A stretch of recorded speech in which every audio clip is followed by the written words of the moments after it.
그럼에도 불구하고 억울하다고 눈물을 흘리는 사람이 있다면 그것이 애초에 제 의지로 바꿀 수 있는 게 아니기 때문이겠죠? 저에게는 가족이란 존재가 그랬습니다. 저는 어떤 선택권도 없이 그저 태어나버렸던 아이였어요. 제가 말이라는 걸 이해하게 되었을 때 가장 많이 들어야 했던 건 제 이름 다음으로 GM이 잡아먹은 년이라는 소리였습니다. 아버지는 늘 술만 먹으면 저에게 욕지기를 하셨고 할머니는 저만 보면 혀를 끌끌 쳤어요. 아버진 젖살이 빠지지 않은 볼이 통통한 저를 보면서도 애미를 잡아먹고 살만 찐다고 하셨고 할머니는 잔병이 많았던 저에게 집안을 망하게 할 거라고 하곤 했습니다. 애미 제삿날 음식이 목구멍으로 넘어가니? 어쩌면 해가 저렇게 무서울꼬? 식탐이지 식탐. 그 사람도 나도 식탐은 없었는데 저건 누굴 닮아서. 애기 때도 지혜미는 죽었어. 다들 우는데 저건 배가 고파서 억척스럽게도 울었지. 죄송해요. 그런 눈으로 보지 말거라. 난 솔직히 너무 무서워. 애미 제삿날에 죽은 지 엄마 이야기를 하는데도 꾸역꾸역 생일밥 먹는 거 보면 난 너무 무섭고 소름 끼치고 싫다. 하지만 그런 말이나 욕보다 저를 가장 아프게 했던 건 바로 그 눈빛이었어요. 그 눈은 인간에게 가지는 분노나 혐오가 아니라 벌레와 같은 징그러운 것을 보는 그런 눈빛이었습니다. 마치 다리가 많은 벌레를 보는 그런 시선. 그건 아직까지도 악몽으로 저의 꿈속을 두드리곤 합니다. 그 꿈속에서도 저는 늘 꾸역꾸역 먹었던 음식들을 모두 토해내며 아주 작은 손으로 가슴을 쓸어내리다가 깨곤 했죠. 초반에는 그래도 제 동생이라고 조금은 정을 줬던 저희 언니들의 태도가 바뀌었던 건 어쩌면 당연할지도 몰라요. 미움이라는 게 얼마나 전염이 잘 되는 것인지 저도 모르지 않았으니까 말입니다. 원망스럽지도 않았어요. 어느 순간 포기를 했을지도 모르죠. 하지만 무엇보다 가족들 중에 누가 제일 저를 미워했냐고 묻는다면 아빠도 할머니도 큰언니 작은언니도 아닌 바로 제 자신이었기 때문일 겁니다. 저는 저 스스로도 인정했어요. 애미를 잡아먹은 딸이라고 말입니다. 너무 어린 시절부터 들어왔던 말 때문도 할머니가 늘 입에 달고 다니던 무속인의 말 때문도 아니었어요. 저를 임신했던 어머니가 저와 함께 자라나던 암을 치료하지 못했다는 사실을 알았기 때문이었습니다. 어머니는 치료 대신 저를 택했고 저는 어머니의 몸속에서 어머니의 생명을 깎아먹고 있었으니까요. 그것이 제 의지는 아니었지만 결론은 크게 다르지 않다고 생각했죠. 그렇게 저는 그 누구보다 저 스스로를 혐오하면서 살아가야 했습니다. 너 오늘은 학교까지 걸어가라. 아니, 앞으로 쭉 그렇게 해. 알았어? 하지만 걸어가면 1시간이 넘는데요? 또 말 대꾸 하는 거야? 1시간이 넘으면 그전부터 준비해서 걸어가면 되는 거야. 하지만 언니들은 이게 다 우리 가족들을 위해서야. 유명한 보살이 그러는데 네가 몸이 약한 건 운동도 하지 않고 먹기만 하니까 그러는 거라고 그러더라. 그러니 말 들어. 그러면 이번 주까지만 버스를 타면 안 돼요? 시험 기간이라서. 공부 좀 한다고 유세라도 떠는 거야? 가족들이 너 병치레에 수발들다가 다 죽어야 속이 시원한 거야? 오냐? 내 제사살날에도 밥 2그릇 아니 3그릇 먹어라. 됐어? 아니요, 걸어갈게요. 잘못했어요, 할머니. 그 말을 들을 당시에 제 몸무게는 저체중이었어요. 심지어 또래 아이들보다 작고 말랐던 저는 할머니나 아버지 이야기처럼 식탐이 있는 것도 아니었죠. 지금 와서 생각해보면 그분들 눈에는 제가 자라나는 게 어머니의 생명을 갉아먹던 암처럼 느껴졌던 걸지도 모르겠습니다. 그래도 그때는 할머니나 아버지 말을 다 들으려고 노력을 했던 것 같아요. 심지어 할머니가 입버릇처럼 말하던 그 무속인의 이야기도 모두 수용하려고 했죠. 그건 저뿐만 아니라 우리 가족 전체가 그랬어요. 내가 그 친구랑 어울리지 말라고 했지. 네가 그러니까 자꾸 성적이 떨어지지. 그래도 할머니가 만나보면 생각한 거랑 달라. 그리고 걔가 나보다 공부도 잘하고.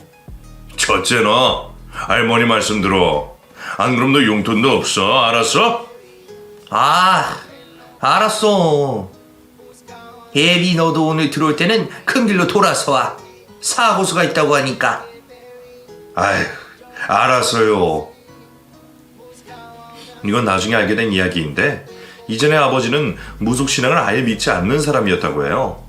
여름에는 물조심, 가을에는 불조심이라고 하는 그저 쓸모없는 사기꾼이라고 말한 적도 있었다고 했죠. 그랬던 아버지가 돌연 어머니가 죽고 나서부터 무속신앙을 받아들였던 겁니다. 왜냐하면 당시 동네에서 가장 유명하다는 박수무당이 임신 초기에 어머니에게 저를 낳지 말라고 했기 때문이었죠. 아버진 그때 그 사람의 말을 믿었어야 했다고 술만 먹으면 그 말을 하곤 했습니다. 죽은 아내에 대한 그리움, 자신을 잘 돌봐주던 며느리를 잃은 슬픔, 그리고 어린 나이에 엄마를 잃은 두 언니의 애정 결핍은 모두 제 몫이었고요. 언니들이라고 크게 다르지 않았습니다. 부모는 아이의 거울이라고 하죠. 집안의 두 어른이 무속에 빠져 있었으니 자식들도 그 뒤를 따르는 것은 어쩌면 당연한 수순이었을지도 몰라요. 저를 대놓고 비난하거나 욕설을 하진 않았지만 아예 없는 존재처럼 그렇게 저를 대했죠. 저 역시 나이를 먹으면서 그것들을 하나씩 받아들이기 시작했어요. 기대도 했다가 희망도 가졌다가 결국은 다 말라 비틀어져서 아무것도 남지 않았을 때 저는 집을 나와서 혼자 살았습니다. 숙식을 제공해주는 공장에서 3년을 꼬박 일했고 그곳에서 나왔을 때는 해보지 않은 일이 거의 없을 정도로 일만 했던 것 같아요. 하루가 모자랄 정도로 빡빡하게 살았습니다. 어떤 달에는 잠을 4시간 정도 자면서 3곳의 일을 하기도 했죠. 지금 와서 생각하면 그때의 제가 가장 후회가 됩니다. 왜냐하면 아버지가 뇌졸중으로 쓰러지면서 집안 형편이 급격하게 나빠지고 있었고 제가 번 돈의 대부분을 보내줘야 했었거든요. 미련도 없고 어떤 감정도 없다고 생각했던 가족들이 제게 고맙다는 말 한마디 하는 게 너무 좋아서 그랬습니다. 바보 같다고 생각해도 저 역시 어딘가 결핍되어 있기 때문이었던 것 같아요.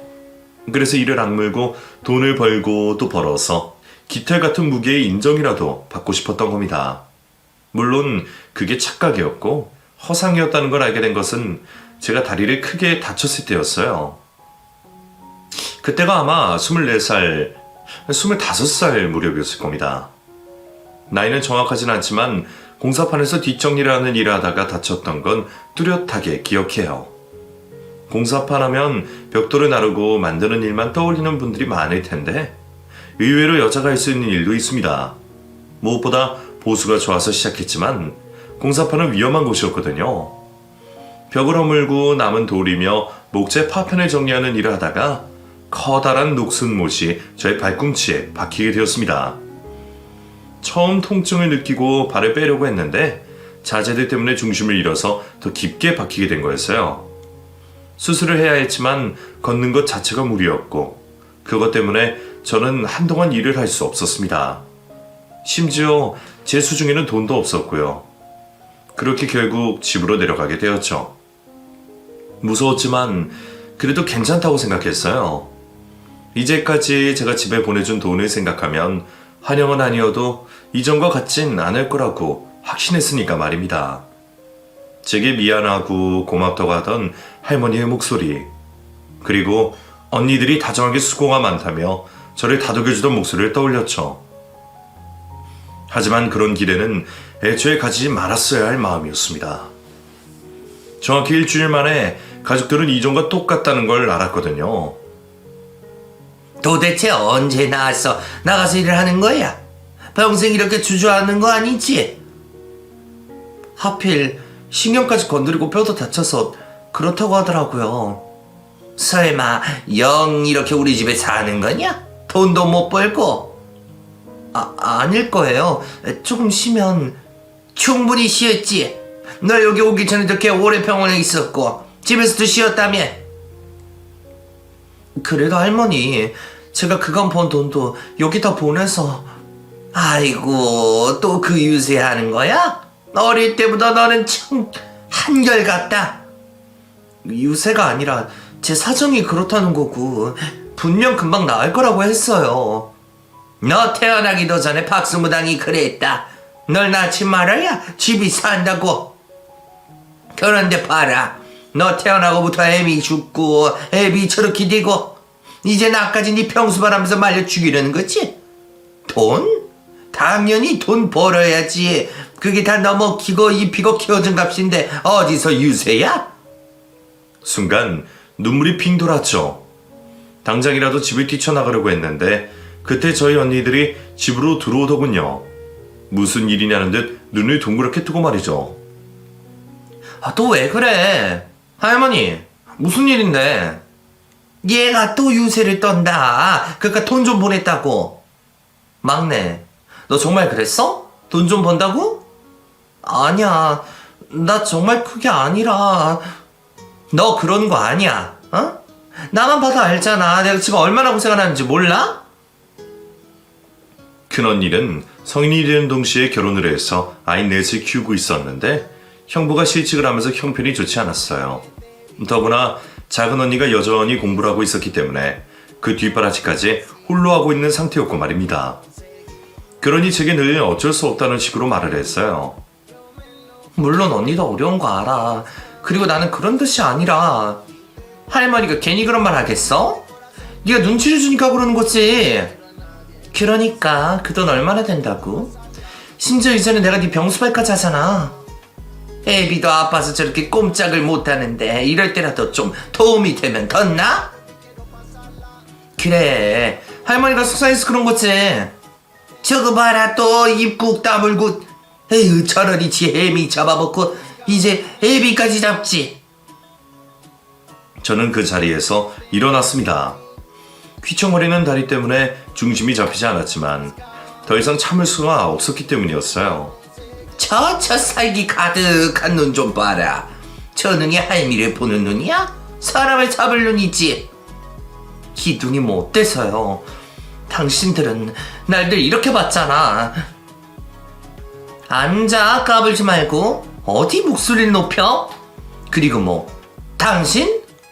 이제 나 이 집 식구 안 하려고 하니까 당신들이지. 왜? 내가 이 집에 있어서 집이 망하는 거라며. 그럼 내가 나가면 아주 부자 되시겠네. 천연이? 할머니가 구판에 쓴 돈만 모아도 집이 이것보다 나을걸요? 그리고 작은 언니도 공부 그만해. 언니 나보다 공부 못했잖아. 근데 언제까지 그러고 살 거야? 사법고시 지나가던 개가 웃지. 야!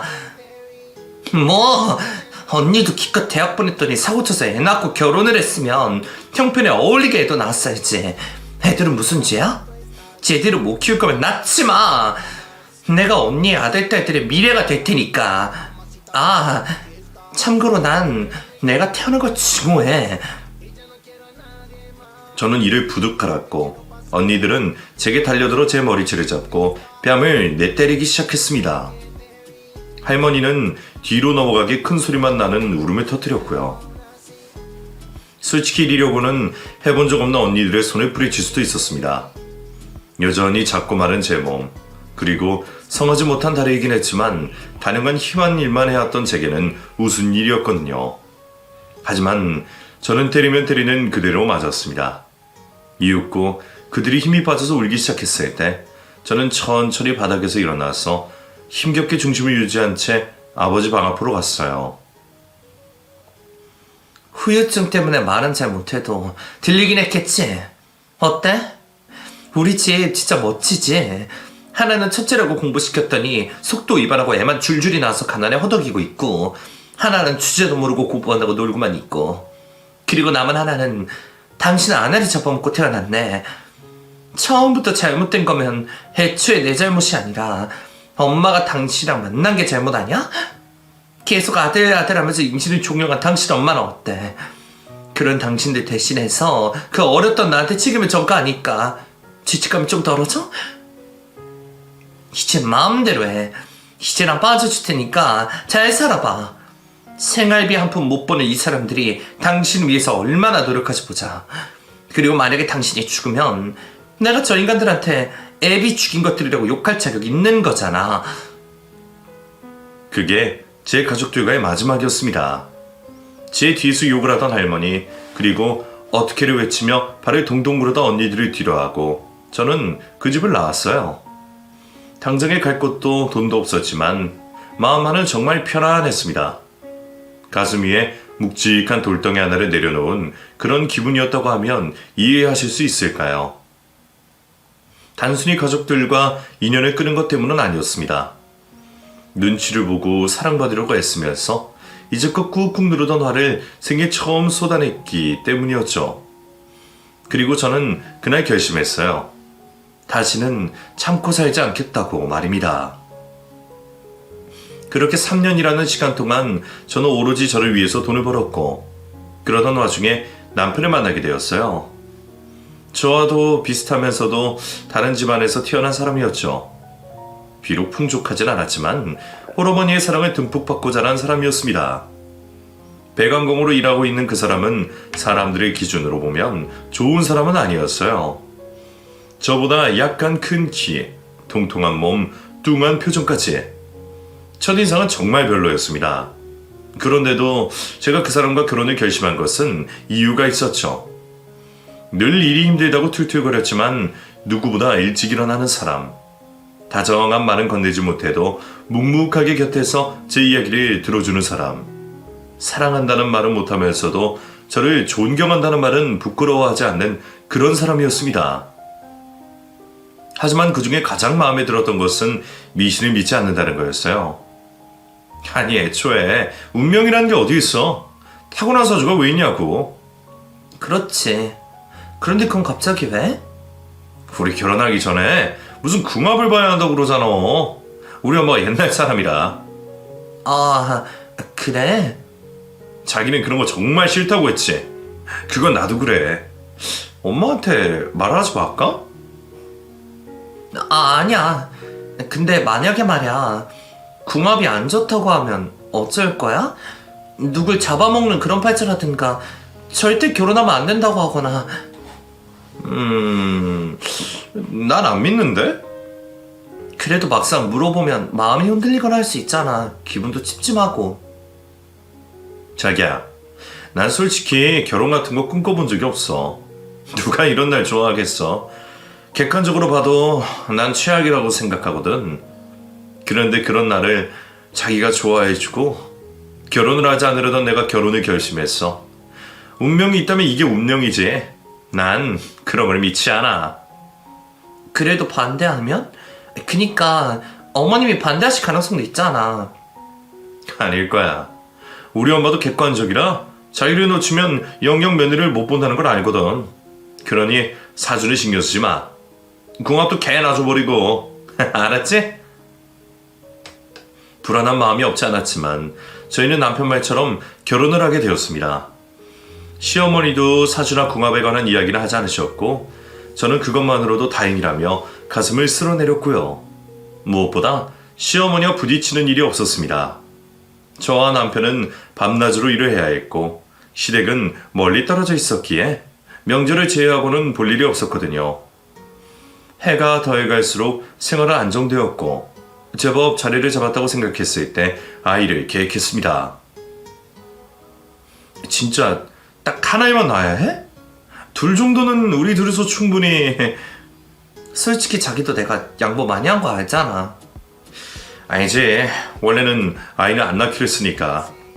근데 이왕이면 하나면 충분해. 사랑에 굶주리지 않게 키울 수 있으니까. 누가 더 비교하지 않고 온전하게 키울 수 있으니까. 만에 하나 딸인데. 설마 딸을 원해? 아니, 그게 아니라 이거 중요한 문제거든? 어머님이 설마 아들을 원하셔? 그게 아니라 날 닮을까봐. 그게 무서워서 그래. 아마 우리 엄마도 그걸 무서워할걸? 말로만 그러신 거겠지. 자기를 얼마나 아끼는지 눈에 훤히 보이는데. 근데 우리 엄마는 외모에 관한 것은 칼 같은 부분이 있어. 내가 조금만 더 어렸으면 시골에 밭이라도 팔아서 수술해주고 싶다고 이야기를 하곤 하시거든. 물론 그 밭은 엄마 보물이라서 절대로 팔지 않으시겠지만 그 정도로 간절하셨다는 거지. 얼굴? 그럼 우리가 수술이라도 시켜주면 되는 거지. 무슨 상관이야? 진짜 그렇네? 그럼 우리 이참에 수비를 적금처럼 모아볼까? 당신 닮은 예쁜 딸 나오면 대학 등록금으로 주면 되잖아. 그래, 우리 그러자.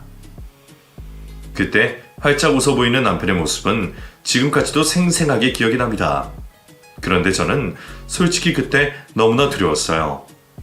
아이를 가진다는 의미가 제게는 잊으려고 했던 과거를 떠올리게 만들었으니까 말입니다. 내가 혹시 죽으면 어쩌지? 남겨진 아이는 남편이 키우게 되는 건가? 이런 생각들은 꼬리에 꼬리를 물고 임신 내내 따라다녔죠. 그래서 더더욱 아이를 잘 낳으려고 잘 먹고 잘 쉬고 운동도 했습니다.